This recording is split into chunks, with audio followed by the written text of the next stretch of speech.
Hello there, dear friends, and welcome once again to the Relaxed Fantasy Review. Today, we're continuing our series in the Brand New Player's Handbook talking about spellcasting. And today we're talking about the Sorcerer.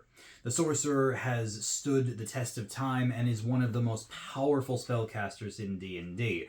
Right up there with the Wizard and the Warlock as the main arcane casters in the game. The Sorcerer's meta magic makes them stand out, but what about their spells, their spell list? I have the second level spells in front of me here. The second level spells you get when you are a level 3 sorcerer. You've just picked your subclass and now it's time to choose your new spells. Which ones do you choose? Which ones are the most powerful and the most useful? I've prepared a top 5 list.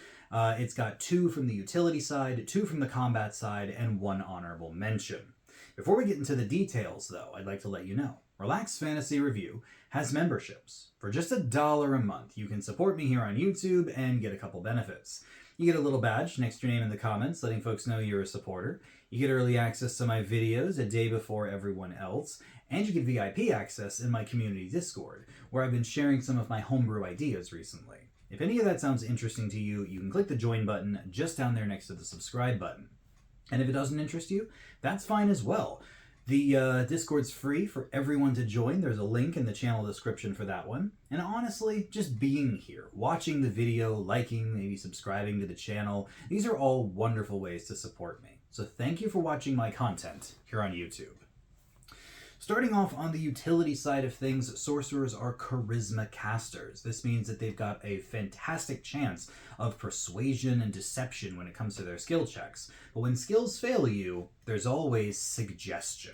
Suggestion is a utility spell that allows you to force a target to make a save, and if they fail it, you get to make a suggestion, a 25-word or less idea that you plant in their head, Inception style. They then think that this is the best idea ever and immediately go off to do it. You can concentrate on the spell for up to 8 hours, and as long as the idea doesn't immediately cause harm to them or their allies, it just works. It doesn't even have to sound reasonable. You can tell a rich person to give all their money away, or you can tell a guard to abandon his post and go home to his family. You could even tell the captain of the bandits to tell his men to stand down, and they probably will do it. The ideas here are 100 to 1, and the idea that you can use this is just straight up mind control.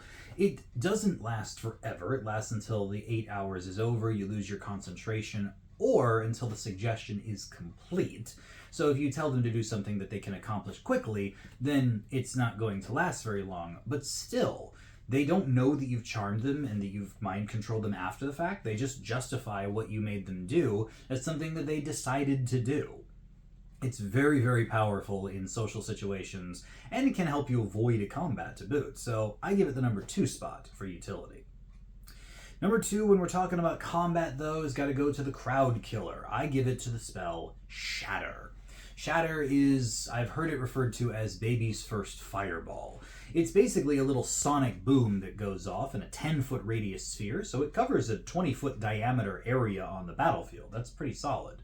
Creatures within it make a Constitution saving throw. If they fail, they take 3d8 thunder damage, half as much on a success. This means that they're actually taking, 13, 14 damage or so, and in an area that size, you can take out a whole group of enemies in one shot with this kind of spell. The other cool thing about Shatter is that it actually affects objects as well, as long as they're not being worn or carried. Shatter is actually a great way to blast a door off its hinges or something like that.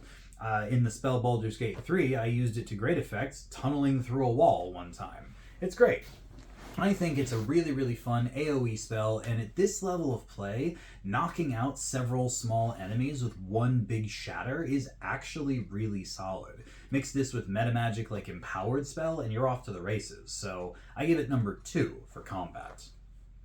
Before we get to the number 1s, I will throw my honorable mention out here, and it is the spell Misty Step.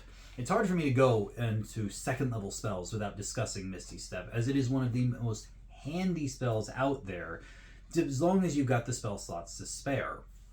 It takes, your bonus action to cast, so you cast it on your turn, and you teleport 30 feet to a space you can see.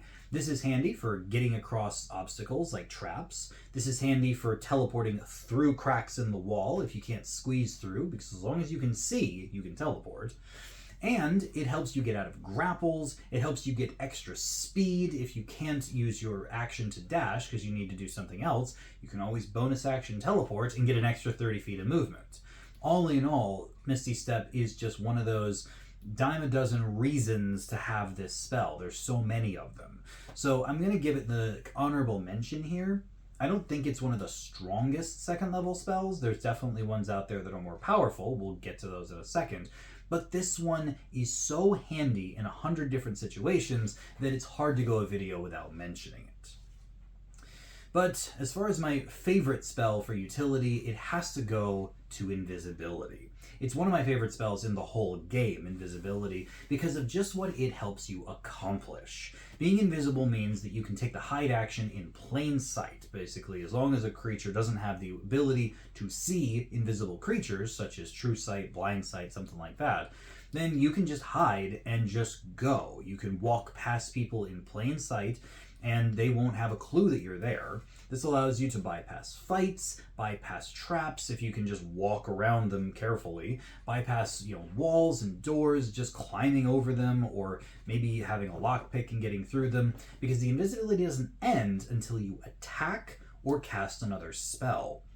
This means other actions like tools, interacting with objects, doesn't break the invisibility at all. Anything you pick up and put like in your backpack or something goes invisible with you, and it lasts for a whole hour. It's a phenomenal spell that can get you into and out of so many situations. It's an escape plan and an infiltration plan all wrapped up into one, and I've got to give it the #1 spot. It's really that good. But as far as combat goes, it's really hard to beat the spell Web. That's my #1 recommendation for combat. Web is such a fun spell and often goes overlooked because it doesn't do any damage automatically. You cast it in combat, it covers a 20-foot square area, so actually pretty similar to the area Shatter would fill. But it covers it with sticky webbing. When a creature first enters the webbing, or starts their turn there, they have to make a dexterity save. If they fail, they're restrained by the web. The web sticks to them and stops them from moving. Being restrained is a really, really tough condition to get around. You can't move, your speed drops to 0. All attacks you make have disadvantage, whether they're ranged, melee, or whatever, and all attacks against you have advantage. This means that unless you have the dexterity to navigate thick webbing, once you're stuck in the web, you're pretty screwed. You can't even break out of it at the end of your turn. You have to spend your full action to make an athletics check to try to break out of the webbing. And even if you pull that off, guess what? You're still in the webbing. And if you don't get out of it by the end of your turn, you have to make the saving throw again, getting potentially stuck again.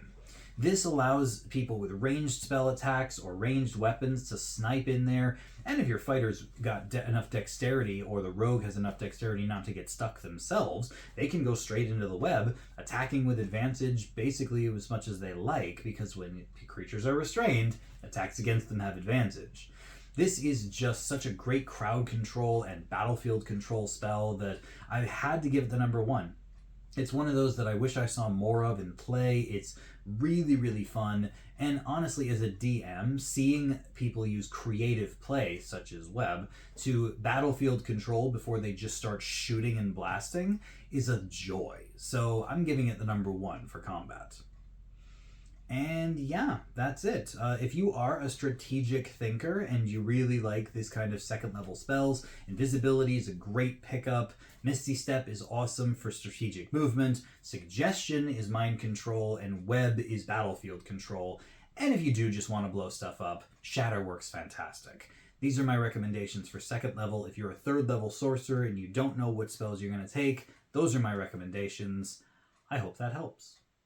This has been the Relaxed Fantasy Review. If you enjoyed the video, please like and subscribe down below. Have a look for the join button down there, and keep your eyes peeled for more spellcasting reviews coming down the line soon.